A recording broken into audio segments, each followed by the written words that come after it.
Des pistes de solutions pour rendre effective la rentrée scolaire 2024-2025 le 4 novembre prochain. C'est ce qui ressort de la réunion du comité interministériel de gestion des crises et catastrophes à la primature, présidée par le Premier ministre. Elle a permis de passer en revue la situation actuelle des écoles. Les travaux de la première session spéciale de la Cour d'appel de Bamako ont pris fin avec un bilan jugé satisfaisant. Sur 51 affaires inscrites au rôle, seules 3 ont fait l'objet de renvoi, parmi lesquelles l'affaire dite achat de l'avion présidentiel et d'équipements militaires. Voilà pour les titres. Mesdames et messieurs, bonjour et bienvenue dans ce journal. Tout d'abord, carnet d'audience à la présidence. Le président de la transition, colonel Assimi Goïta, a reçu hier 2 nouveaux ambassadeurs récemment nommés au Rwanda et au Nigeria. Il s'agit respectivement de Mamadi Kamara et Cheikh Oumar Coulibaly. Avant de regagner leur poste, ils sont venus prendre les conseils et les orientations du chef de l'État. Ces diplomates devront œuvrer au respect des 3 principes qui guident désormais l'action gouvernementale. Les 2 diplomates promettent d'œuvrer au renforcement de la coopération entre le Mali et ces 2 pays. Le compte-rendu de ces 2 audiences avec Mamadou Fani. Redynamiser et densifier la coopération entre notre pays et le Rwanda, c'est la mission assignée au nouvel ambassadeur du Mali au pays des 1000 collines. Avant de rejoindre son poste, le nouvel ambassadeur du Mali au Rwanda, Mamadi Kamara, a été reçu par le président de la transition, le colonel Assimi Goïta, qui lui a transmis des instructions pour le bon accomplissement de sa nouvelle tâche.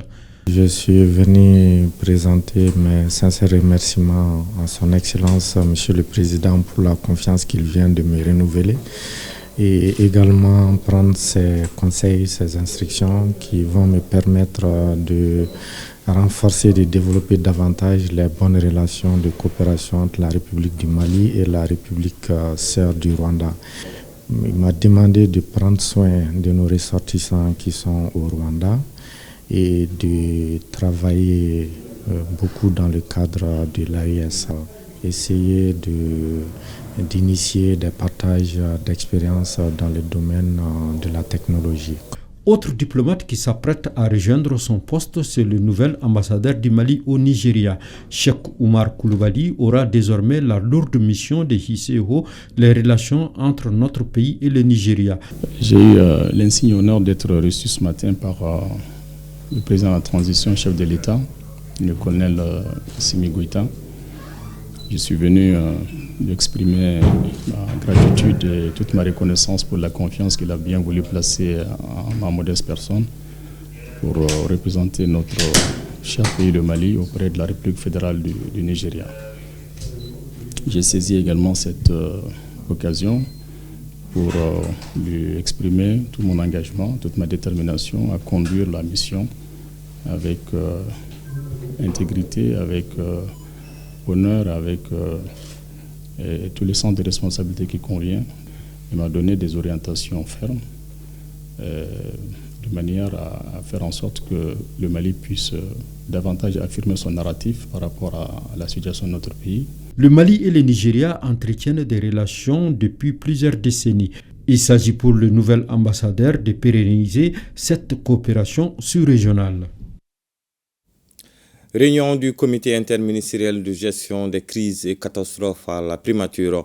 La rencontre présidée par le Premier ministre a permis de passer en revue la situation actuelle des écoles. Le comité a pris connaissance du contenu du document élaboré par le comité restreint mis en place auprès du ministre de l'Éducation nationale. Ce document propose des pistes de solutions pour rendre effective la rentrée scolaire 2024-2025 le 4 novembre prochain.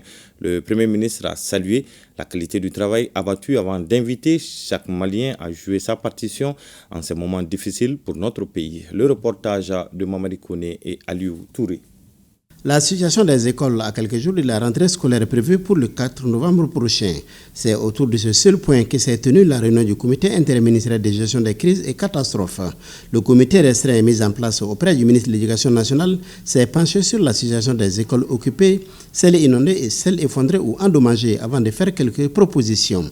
Le gouvernement de la République du Mali sur les hautes instructions du président de la transition, a mis à la disposition du ministère de l'Éducation nationale un montant de 600 millions de francs CFA pour remettre en état les classes et les latrines.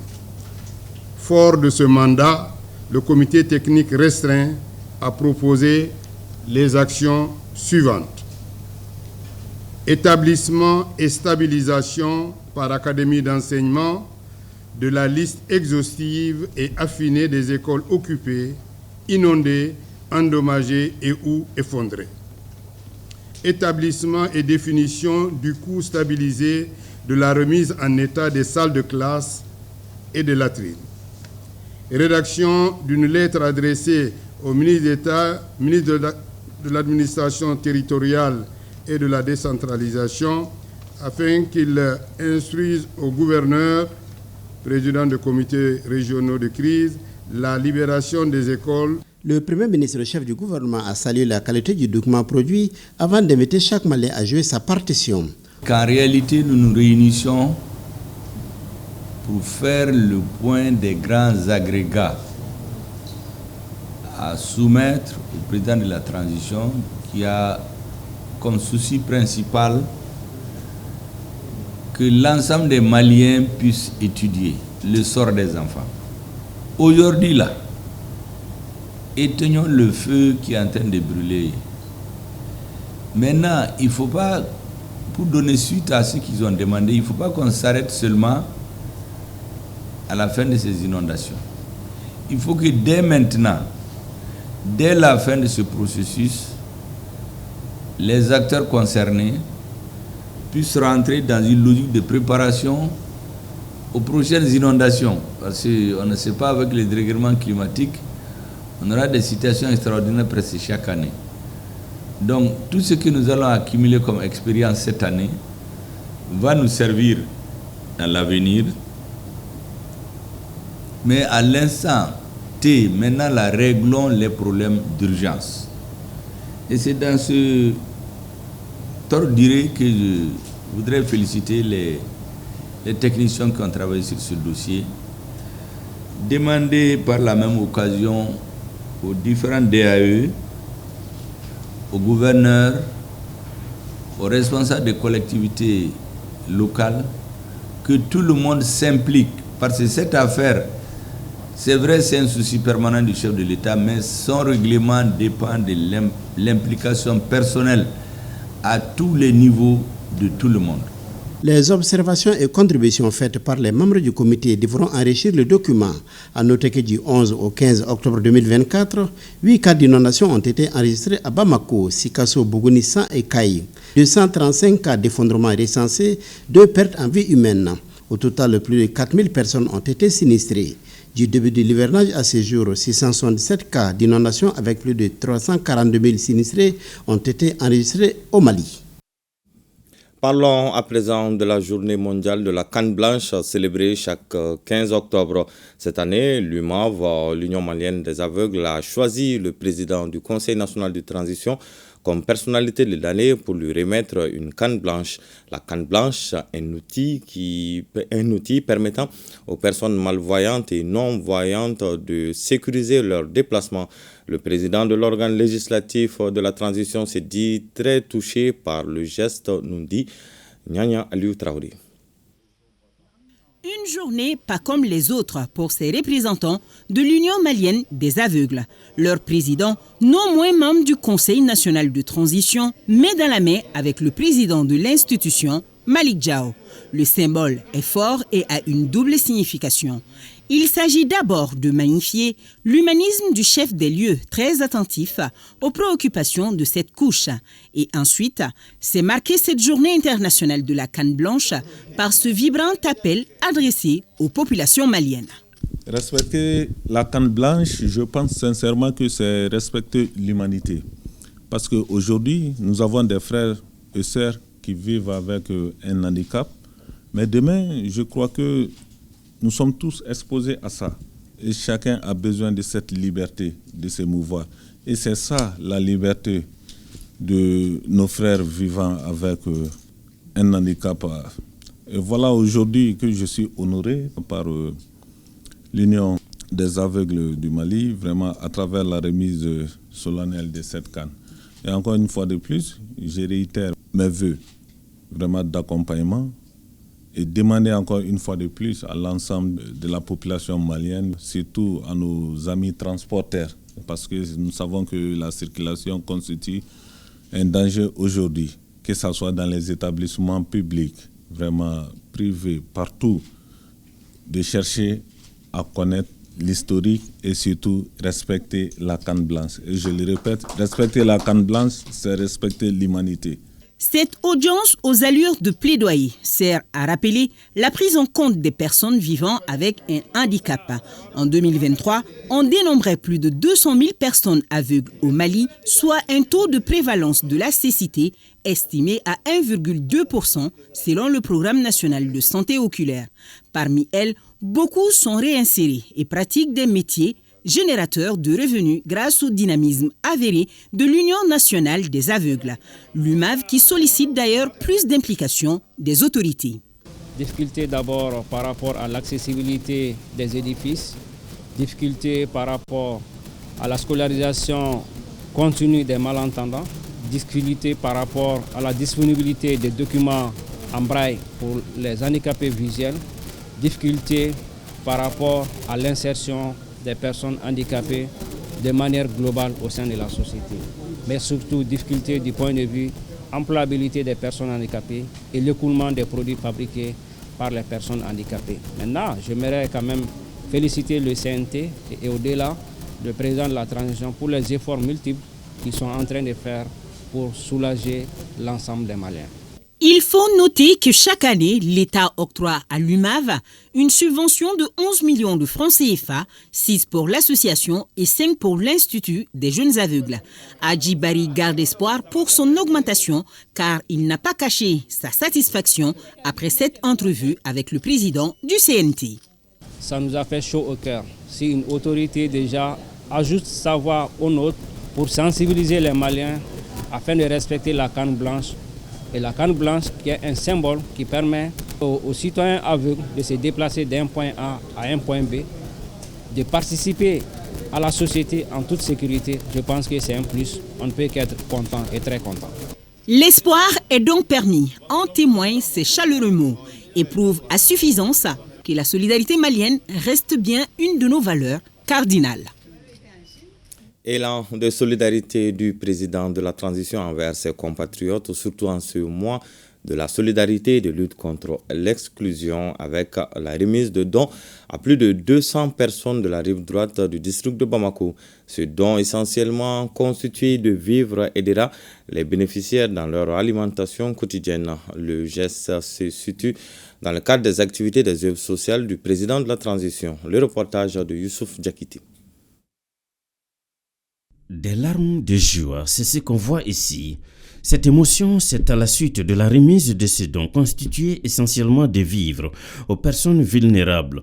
Remise effectuée ici par le conseiller spécial du président de la transition. Ce sont plus de 200 personnes qui bénéficient de cet appui du président de la transition, couplé cette fois-ci au mois de la solidarité. Aujourd'hui, c'est vraiment un grand jour. Nous sommes très émus de recevoir vraiment ces appuis composés de kits alimentaires qui sont 50 kg de riz, 50 kg de mil, 20 litres d'huile et 5 kg de pâtes alimentaires.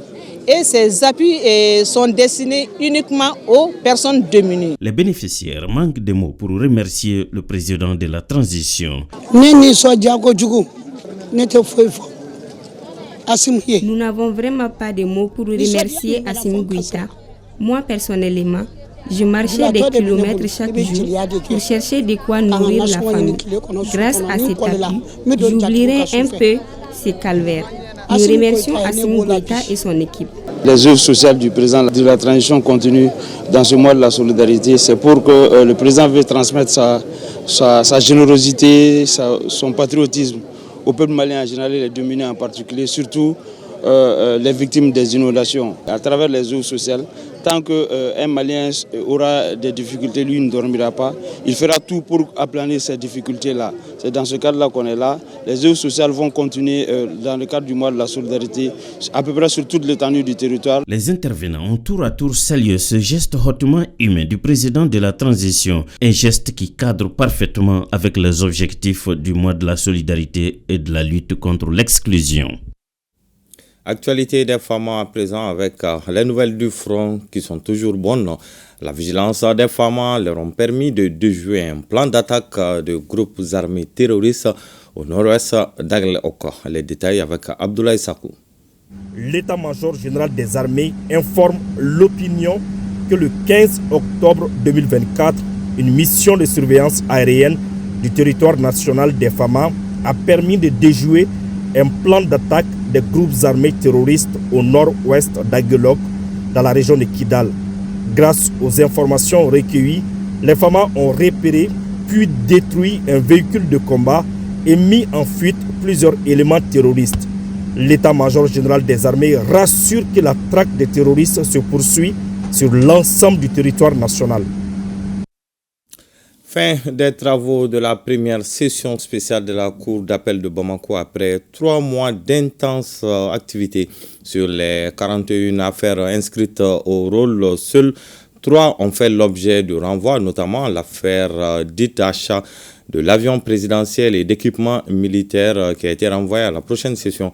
Les peines et condamnations prononcées au cours de cette session sont les réclusions à perpétuité, les réclusions criminelles à temps, les emprisonnements fermes et emprisonnements avec sursis. La Cour a prononcé également le remboursement de plus de 110 milliards de francs CFA et plus de 50 milliards d'amendes. Le reportage de Garibou Pérou. Dans les mailles de la justice, il suffit d'être innocent pour sortir sans écorchure. Après plus de 3 mois d'écoute, de débats pour la manifestation de la vérité, l'heure est au bilan. Le procureur général doctrinaire de la justice de proximité résume les résultats obtenus au cours de cette session de crimes économiques et financiers. Il y avait un total de 51 affaires inscrites au rôle et qui concernaient 181 accusés, dont 18 cas d'atteinte aux biens publics, 3 cas de blanchiment de capitaux et 30 cas relatifs aux infractions de faux, usage de faux, escroquerie et abus de confiance. Au cours de cette session, la Cour a jugé 48 affaires et renvoyé 3 autres à une prochaine session. C'est ainsi que la Cour a prononcé 11 condamnations à des réclusions à temps, 6 cas d'emprisonnement ferme, 29 cas d'emprisonnement avec sursis, 77 cas d'acquittement, 30 cas de condamnation avec contumace. Au titre des amendes au profit de l'État, la Cour a prononcé la condamnation des accusés au paiement de la somme de 50 milliards 252 millions 331 185 francs. Elle a aussi ordonné le remboursement de 111 milliards 607 millions 710 528 francs. Au titre des dommages et intérêts, la Cour a prononcé au profit des victimes la somme totale de 498 500 000 francs. Des peines, des condamnations, des acquittements prononcés par la Cour rassurent l'ordre des bâtonniers. Mais Maître Diop résiste devant le charme des résultats et attire l'attention du procureur général. C'est avec fierté, Monsieur le procureur, que je prends avec vous à l'instant qu'il y a eu plus de 60 acquittements prononcés par cette Cour spéciale pendant cette session. Mais Monsieur le procureur général, attention aux graphiques, attention aux chiffres, attention aux statistiques. La justice n'est pas que graphique et statistique. La justice, c'est un idéal à atteindre, un idéal pour les populations, qu'elles se reconnaissent dans les décisions rendues par la justice. C'est d'abord et surtout ça la justice. Message bien reçu, le premier président réserve à la corruption et à la délinquance financière un traitement exemplaire. Il engage donc les organes de poursuite car cette lutte pour lui est une exigence sociale. Les peines et condamnations prononcées au cours de cette session se présentent comme suit. Réclusion à perpétuité, réclusion criminelle à temps, emprisonnement ferme, emprisonnement avec sursis. Monsieur le procureur général, ces peines à première vue paraissent lourdes. Lourdes, elles ne le sont pas du tout Elles traduisent la réponse de la société à des comportements déviants dont certains de ses membres ont fait montre, au mépris de nos lois et de nos valeurs morales et sociétales. Nous ne cessons de le rappeler, la délinquance économique et financière met en péril les finances de l'État en les privant des ressources nécessaires. J'exhorte les organes de poursuite et d'instruction en matière économique et financière à développer vigoureusement les saisies patrimoniales en faisant procéder, dès qu'elles sont juridiquement possibles, à la saisie des biens, quelle que soit leur nature, appartenant ou à la disposition des personnes impliquées.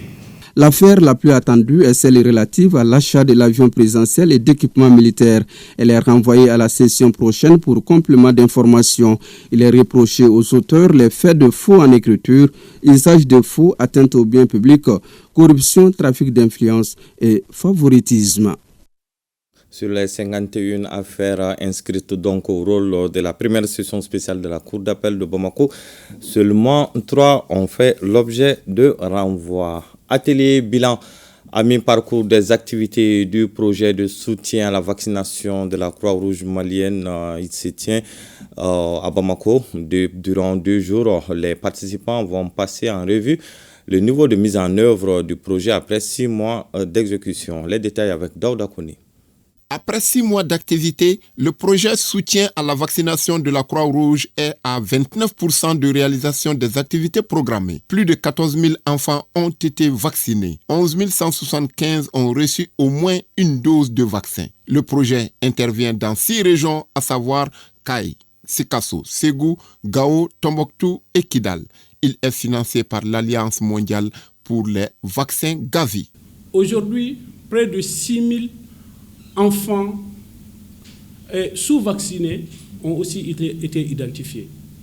Et près de 6 000 encore personnes vulnérables à la Covid ont aussi été identifiées. Donc ça, c'est un exploit extraordinaire que vous, les équipes, vous avez pu faire sur le terrain malgré les conditions difficiles. Et c'est en cela que je voudrais encore une fois vous remercier pour le travail remarquable qui a été fait et vous engager à faire en sorte que d'ici décembre, qu'on puisse atteindre les 100% de nos cibles, de nos indicateurs. Donc j'espère que pendant ces jours, on va être constructif de voir ensemble qu'est-ce que ça a bien marché, qu'est-ce que ça n'a pas 100% bien marché et comment on pourra continuer pour améliorer. La fédération, on est là, on accompagne le Croix-Rouge malienne avec de différents projets, de différentes opérations que le Croix-Rouge malienne est en train d'implémenter au Mali. L'objectif de ce projet d'une année vise à soutenir le ministère de la Santé et du Développement social pour améliorer la couverture vaccinale dans les localités à faible couverture. Le ministère, à travers le CENI, est bien impliqué dans ce projet. On a déjà reçu également tous les rapports produits jusque-là et qui montrent effectivement les résultats intermédiaires atteints depuis le démarrage du projet. Au terme de cet espace d'échange, des recommandations seront formulées en vue d'améliorer l'assistance aux communautés, particulièrement celles dont l'accès devient de plus en plus difficile à cause de l'insécurité. Des stratégies seront développées afin de ne laisser personne pour compte. Le ministère de la Réconciliation, de la Paix et de la Cohésion nationale, en partenariat avec ONU Femmes, apporte son appui dans le règlement et la gestion des conflits dans la région de Mopti. Il a initié une formation de renforcement de capacité à l'endroit des organisations de la société civile féminine de la Venise malienne en matière de médiation, de prévention et de gestion de conflits. Les précisions avec Boubacar Sankari. Des femmes et jeunes filles leaders des organisations de la société civile féminine de Mopti seront formées sur les techniques de médiation, de prévention et de gestion des conflits. L'activité est organisée par le ministère en charge de la réconciliation avec son partenaire ONU Femmes et mise en œuvre par l'ERAR, équipe régionale d'appui à la réconciliation de Mopti. Les femmes sont à la fois mères, filles et les jeunes qui se battent sont leurs maris. Donc elles ont une dimension multiple, ce qui fait qu'il est tout à fait important de les donner les outils et surtout les sensibiliser pour aller au combat dans le retour de la paix et la culture de la paix. Pendant 3 jours, les participants vont se familiariser avec plusieurs modules, au nombre desquels les mécanismes traditionnels de résolution de conflits et les différentes étapes du conflit. Les femmes sont des véritables moteurs de changement. Sans les femmes, il ne peut pas avoir de paix, il ne peut pas avoir de réconciliation. C'est pourquoi les Nations Unies ont été impliquées par rapport à l'agenda Femmes, Paix et Sécurité depuis 2000 à travers la résolution 1325 pour renforcer la participation des femmes dans la gestion des conflits. La tâche qui nous incombe à tous pour parvenir à une stabilité sociale durable est immense et ardue. Et le chemin pour y parvenir est parsemé d'embûches. Nous devons en être conscients et nous armer en conséquence de beaucoup de courage et d'abnégation. Au terme de cet atelier, les participants vont faire des recommandations pour une meilleure compréhension des notions de conflit et de médiation adaptées à la réalité du terrain. À Ségou, l'ONG Terre des Hommes et l'OMS célèbrent la journée mondiale de la santé mentale auprès des déplacés internes du site de Sébougou. L'objectif est de contribuer au bien-être psychosocial des personnes déplacées. La journée a été marquée par plusieurs activités au profit des enfants. Le compte-rendu de Jacqueline Dako et Bakary Traoré. Promouvoir l'importance de la santé mentale en milieu professionnel, sensibiliser les enfants, les femmes et les hommes déplacés sur les questions de santé mentale dans le contexte de crise humanitaire, favoriser la cohésion sociale et encourager la culture de l'empathie sur les femmes et les enfants, c'est autour de ces objectifs qu'est célébrée la Journée mondiale de la santé mentale à Ségou, une journée marquée par plusieurs activités. Nous avons une activité culinaire, mais aussi des activités récréatives, des activités psycho-éducatives, psychosociales avec les enfants.